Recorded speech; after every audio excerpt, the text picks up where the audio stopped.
Mega Pokemon have just been revealed during yesterday's Pokemon Presents, and they're looking absolutely insane. So in today's video, I'm going to be rating each Mega Pokemon individually and speculating on what their prices could be on release. And at the end of the video, we're going to be talking about what this means for the future of the Pokemon TCG. Stay tuned. Now, off the bat, of course, we have the new Bulbasaur that has been revealed with the Ivysaur as well as the Mega Venusaur EX. Now, the Bulbasaur, Ivysaur, Mega Venusaur trio look really insane. And also, I heard if you put all these three cards together, they actually make a matching connecting art. I absolutely love when that happens. You know, the Milotic and the Feebas. I love that with the Spidops and the Spinda. I love these kind of matching type cards. I think they're so interesting, so intricate. I do believe that they enhance cards so much. I'm so happy they did that. But the colors on it look absolutely beautiful. I would say that they go together so well like an art piece. It really reminds me of some Darkness Ablaze. I don't know, it looks beautiful to me. So far, the Bulbasaur dunking looks the best, I think, because I feel like Ivysaur has a lot more bluish colors, which kind of taint the image. But as a whole, I would give the Ivysaur, Bulbasaur, and Mega Venusaur trio a 8.5 out of 10.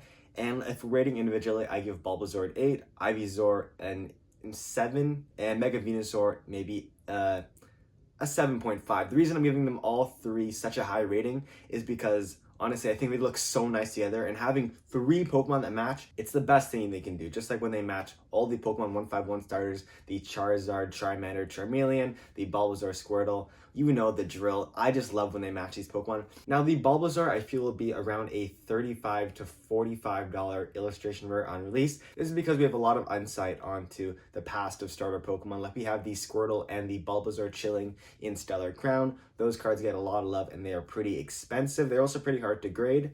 Now, I also do believe that the Ivysaur would be cheaper. It would probably be like around $15. I don't think it's that interesting, that important. I think that it matches the trio, but I don't think it does that much else. And the Mega Venusaur, I will give around a $85 to $95 release price. I feel like it looks really nice, but it just doesn't capture the same essence as some of the next Mega Pokemon we're going to look at, like Mega Lucario EX. This card, stunning, absolutely insane. I love when they put these Pokemon in these fight poses, just like how they put the Charizard and Mewtwo, how they put Charizard and Venusaur, and now they're doing Lucario and Venusaur. Venusaur is getting in every single fight. I don't know why. He seems to be winning a lot of them, so you know, that's good on him.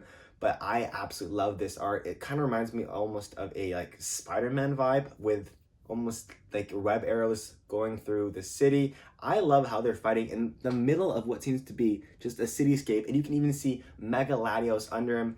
Absolutely stunning. I think this card is a 9 out of 10.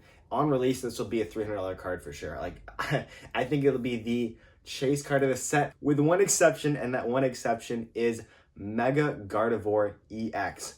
Oh my god. This card, stunning. Just absolutely insane. I don't think they could have ever made a more beautiful, more stunning Mega Pokemon. I mean, this card looks ethereal, may I say. This card looks insane. You can also see that there's the Gardevoir, the Kirlia, and there's even Ralts in this picture. You can see the previous Gardevoir in the background.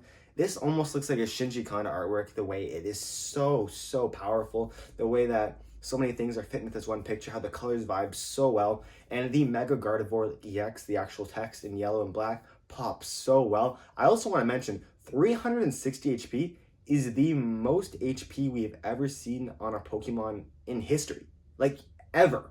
This is power creep at its finest. Each attack has only one energy, and I'm pretty sure this is going to be pretty good. I'm not exactly sure. I haven't looked into it that much. Oh my god, this card looks insane. I think that this is a 9.5 out of 10. Reminds me a lot of the Gardevoir and Sylveon from Unbroken Bonds. And I do believe that this card will be around $400 on release. I don't want to say it because I want a card in my collection. I want to copy this, man, but I'm not going to be able to afford it. I know some of you out there are thinking the exact same thing as me. How can I buy these cards? Man, I don't know. But the next card, I think you'll be able to afford, Mega Kangaskhan EX. I'm running through this pretty quickly because I think it looks pretty okay here. I'll give this more of a, maybe a 6 out of 10. I don't think it looks the best. I don't think it looks bad by any means. On release, it'll probably be around $60. Think of a more low-end special illustration rare, although it's really nice. Think of something like a Nidoking from Destined Rivals, or even something from Journey Together that's not as loved. It's still a great SAR, but it's not in that top level like Lucario, like Gardevoir, even like the Mega Latias EX. This card also looks absolutely insane to me. This was revealed really early and we don't have a good picture of it yet. This is the picture we have on screen. It's okay in the picture, but if you look closely, this card, stunning, absolutely insane. It reminds me so much of basically just the Roaring Skies Mega Pokemon they used to have, the Mega Rayquaza, the Mega Latios and Latias.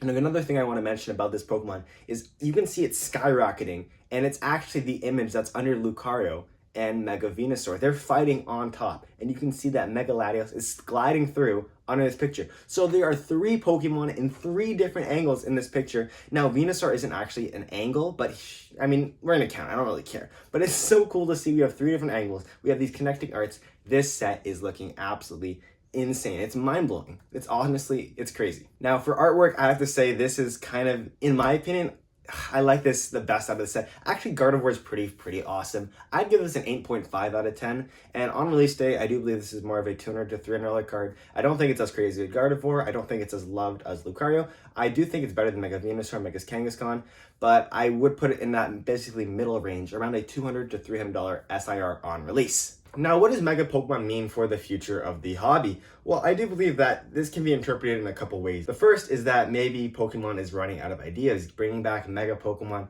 is sort of a weak move, if we're being honest. It's the nostalgia trip. They've already done the whole Pokemon 151. They've done Black and White. They've done so many things that they're coming back to, and I do feel like it's almost a little bit upsetting because they're not giving us what their true potential could be. They're not revealing anything new, anything crazy. So I am feeling that they're maybe running out of ideas. They have so many things under their belts. They could do so much more with this hobby, with this game. They can do serialized cards, which would just unleash the floodgates. They have so many options, so many things to bring back. I don't exactly know why they're bringing back something that we've had so recently. 10 years ago is when we had the last Mega Pokemon. But in the same vein, I also do feel like I enjoy that they brought back Mega Pokemon. I've always loved Mega Pokemon. And sometimes there are people who are coming to this hobby. Like, let's be honest, a lot of the people in this hobby, maybe the people watching this video, you guys right there, the viewer watching me, maybe you're newer to this hobby and that's okay. But maybe Pokemon companies knows that they have a lot of new people. So they're reprinting these Mega Pokemon. They're bringing back Black and White. They're bringing back Pokemon 51. Not really to power trip and to give a lot of nostalgia back, though of course that is one reason. But I think the big reason is to bring people like you, maybe newer people, or maybe you're experienced, I don't know, but to bring newer people and to give them a sense of what's happened in the history of Pokemon. I think they could be doing something like this with tag teams one day. I think that Gold Star Pokemon could be another thing that's coming back. Delta species, I do believe that Pokemon can recycle these things because there are so many new people coming to this hobby, and I think Pokemon has actually accepted that, and that's the true reasons why Mega Pokemon is coming back. Not exactly for the money and profit driven reasons that of course everyone is thinking, but I do believe it's more of a bringing people back in the history of Pokemon and just kind of saying, we have better art now, we can do better, we want to show you what we can do in the Pokemon TCG. Another interesting thing they're doing because of these sets are they're actually keeping the illustration rares, which a lot of people thought would go away, and people haven't talked about this. Like, I haven't seen any videos of people talking about, oh, illustration rares are staying. This is crazy. No, we have illustration rares carrying through the Scarlet and Violet era into this Mega Pokemon block, and they're staying here. Along with the things that are staying, we also have the ghost rares, the basically Pokemon that was in the background of some of the full arts and Journey Together and Destined Rivals. We have the exact same things happening with these Mega Pokemon. They have their ghost rares in the background. You can see even Gardevoir SIR. She had that little Gardevoir in the background, kind of a reminiscent thing to say, this is what I used to look like before Mega Evolved. I do like them more than the full arts we had in the past. Those were really boring. Another thing I want to mention quickly is that also, this whole block, this Mega Pokemon block, whatever you want to call it, is going to be around 3 to 6 sets long. I don't believe it's going to be 12 sets. It's not going to be a whole era, a whole block. We just don't have enough Mega Pokemon to explore. But the reason I'm saying this is because we already have 2 sets revealed. We have, of course, the Mega Pokemon base set, which all these cards are from.